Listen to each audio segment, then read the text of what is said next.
Welcome back to In the Zone from the Rooftop Bar and Grill here in Arlington, Virginia. I'm James Flames, and now I'm here with Miss Laura Howton. How are you? I'm good. How are you doing today? It's good. I haven't seen you since the summertime. I know. College has been busy, but it's nice to be back. It's good. College is good. It is good. Yeah, college is good. It's good to get you learn on before you head out to the real world. Yeah, I think so. And if it wasn't for that money thing, I'd stayed a lot longer. You let kids go to school. You know, the funny story is that I knew, I don't know, maybe I'm just a self-aware man, but I remember in our gym, and I remember lifting weights and exercising, and it was maybe 2:30 in the afternoon. And I remember during that day I had like one class, 2 classes, and then that was pretty much my day. And then I spent the next 3 or 4 hours just hanging out, working out, eating, and I remember looking out the window of the gym and saying, yeah, it's not going to get any better than this. It's not going to get any better than this. And has it? In some respects, and in some respects not. Let me tell you something. Life is stressful, okay? Bills coming in. I just finished exams. Yeah, you're right. Exams are stressful. I mean, I remember when the meal ticket, you know, you had the meal ticket and you'd go and then your money might run out. That'd be the most stressful thing. So, I digress, but yes, college, it is good. College is very good. Awesome. So, have you been keeping up with sports? Just you have the Redskins jersey on. Yes, I have been. It's been really busy, but I've pretty much gotten to see every game every Sunday. So it's nice getting to watch them. It's been kind of disappointing at the beginning of the season. I'd always know to wash my jersey so I could wear it every Monday, but then it got a little dust on it. But I am proud to wear it again today. I think they fought valiantly against the Patriots this week, so even though it was sad the outcome, I think they put up a good fight. So, well, at least you're committed. You got the jersey on. I know. You're a committed fan. 21 and a half years. I'm pretty loyal. That's good. That's good, because there's a lot of young kids nowadays that don't remember their skins being good at all, and it's good to see a young person. Although I'm young too. I don't remember them. I don't remember them being good per se, but I've always lived around here, so. Yeah. Shot at me for being old. That's okay, but I'm not that old, darn it. I got my youthful appearance. Never said you were. Yeah. So, UFC, you watched some UFC fights? Yes, I did. I actually watched the fight this Saturday, and it was a lot more eventful than the ones have been in the previous months, I think. The first fight started out, and it was Chan Jung and Mark Hominick, and that fight was over in 7 seconds. Hominick started out swinging. He threw a reckless punch that Jung was able to dodge, and then he hit him in the jaw and was knocked out immediately. So that was the shortest fight I've ever seen. So that was probably kind of embarrassing. Kind of stuff, Laura? Well, my group of friends does, so I've gotten really into it. I'm a pretty fierce competitor myself, so I can usually get into it and just cheer for whatever sport's on. That's kind of violent. A little bit, but I'm not. Whatever you say, UFC fighter. Viewer. I'm sorry, UFC viewer. I'm sorry. By association. Yes. But yeah, then the next fight was the most brutal, though. It was not for the faint of heart. Frank Mir was fighting Antonio Nogueira, and they'd fought 2 times, and Mir had won both of them, and he broke Nogueira's arm. They were rolling around on the ground. He had it pinned completely back, and you could see it crack. So that's when I need to tone it back with the UFC a little bit. But it possibly ended Nogueira's career, so that was definitely a memorable fight because we were all cringing and squealing and turning, so. But yet he still had it on?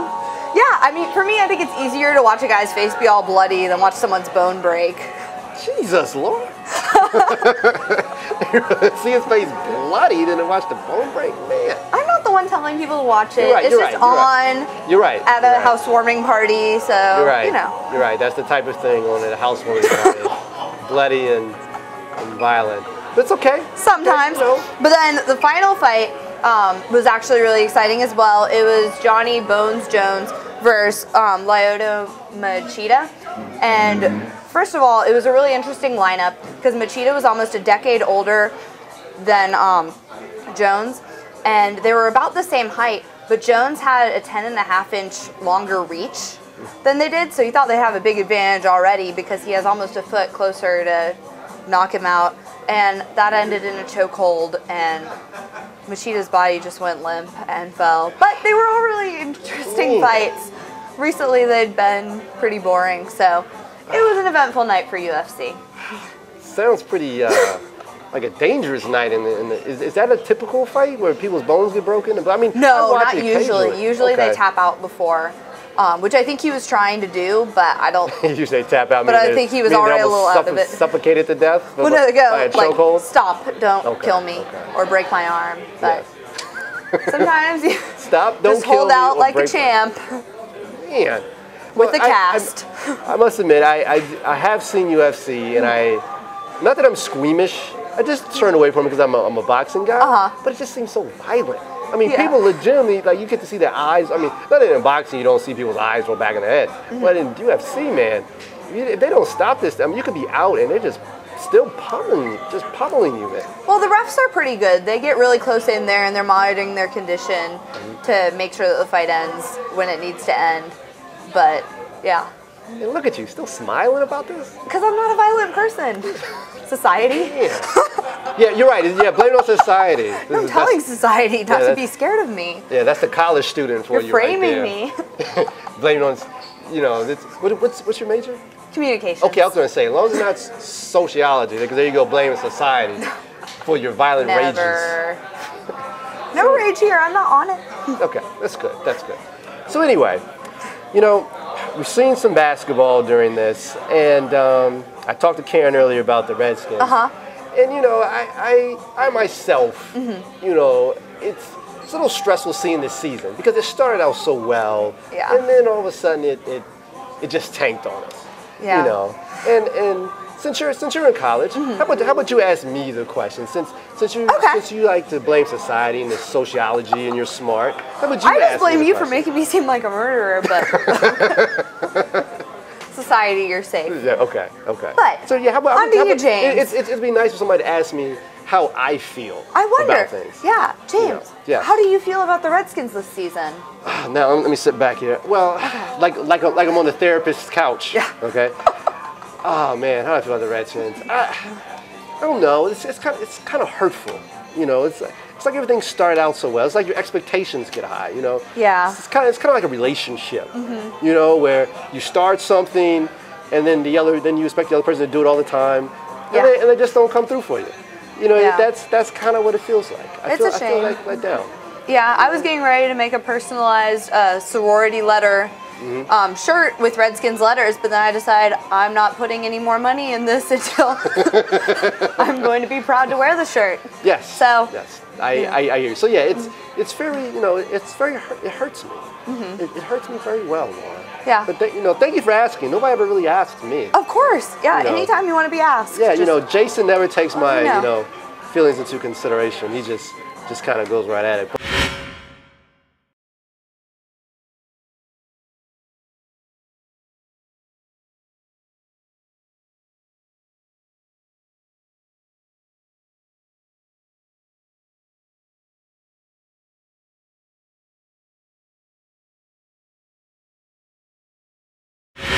Well, I'm on the same page, feeling slightly betrayed by having the high hopes depleted.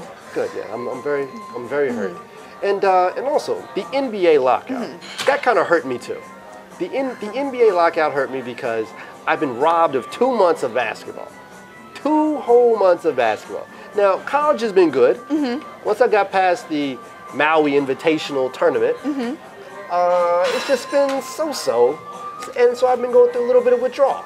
So for viewers that didn't see the Maui Invitational Tournament, could you give us a brief synopsis of what happened there? Yeah, basically Georgetown was in it with Duke and Tennessee, and of course I was just jealous they were in Hawaii for Thanksgiving. Yeah. But basically the tournament, it was very well. Michigan was in it, and at the end of the day, Duke won. Duke has never lost the Maui Invitational Tournament.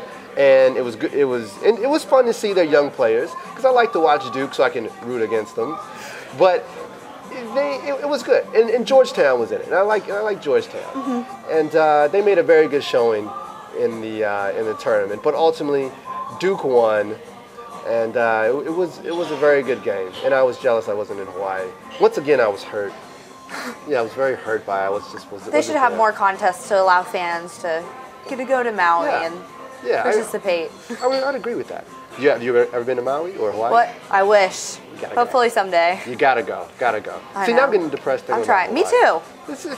Hey, let's go after this tonight. Yeah, I don't know. The Christmas, it's gonna snow and the plane is gonna be. It's gonna snow. It's been 60 degrees over here. Not tonight. Not tonight. But anyway, so also NBA lockout. The players were very kind of upset at the owners for locking them out, as well as not giving them a 50-50 split and that whole thing. Now there's this whole thing with the Chris Paul trade being rescinded by the owner, and it just is very depressing because here is an institution, the NBA, that fans love, that a lot of people have jobs, and everybody just wants to kind of feel good and be entertained, and that's what the NBA is for. And here they are making millionaires, making this whole big thing out of basically a couple $1 billion that is not going to really hurt them. They're going to be rich either way. Yeah, exactly. The difference between 9 and 10 million at that point doesn't make much of a difference. Exactly. And I think one thing they don't consider during those lockouts is it's not just the players, the coaches, but it's all the people who work at the stadiums, like all the vendors. And all the cameramen that don't have jobs. So it's just one of those things where it's like, come on, billionaires, let's get it together. And they did get it together, but now with this whole Chris Paul thing, rescinding trades, owners, players, the fighting luck is still going to go on. And it's just, I don't know. It's very depressing again. I'm sorry the sports are letting you down so much recently. Give us back. I don't like being the one with questions. But I will say this, and not saying that it is a depressing time in Washington, D.C. in general, because most of our sports teams, let's face it, let's keep it real. There's some issues there. People always say that if of course. Come on, quote the quote. Well, no. People always say that if Redskins only had to play 3 quarters, they'd probably win a lot of the time. So it's too bad they're not our hockey team. You just had to say that, huh? What? You just had to say that? Just come out with the joke? Did I? Yeah, you did. What do you mean? No, I know. People say it all the time, but I haven't heard it. Really? Yeah. Oh, maybe it's just Hooters eaters. God. How depressing, man. That's okay. There's always the UFC. There is. There's always UFC. I need to, I know somebody that is a mixed martial artist, and he always trains all the time, and he thinks he's going to fight in the UFC and make all this money, and I don't know. Maybe it's a good career choice. Yeah, if you don't care about how your face looks or having any teeth. You're right, and I do care. Or your arms. You're right, and I do care about how my face looks. You're right. Bad choice. Well, before you get out of here, before you go, we had to get you on the record. Okay. Football, Super Bowl. What teams do you like? The Redskins. Think we're gonna pull out a miracle. Gonna pull out a miracle. But you know what's funny about that? If they didn't lose these last 2 games, they would have had a shot at the playoffs. Yep. That's and we're depressing crazy. Again. And it's in time for the holidays. We're depressing, and they say holidays are a depressing time. Well, Laura, it was nice to have you here, even though it went kind of on a depressing route. But it was fun, and hope you come back again. We'll talk more UFC. We'll talk more, hopefully when you come back, the Redskins will have a new quarterback, and hopefully his name will be Robert Griffin III. Or Peyton Manning. Or Peyton Manning. Yes, okay, please. What Karen says. Peyton Manning.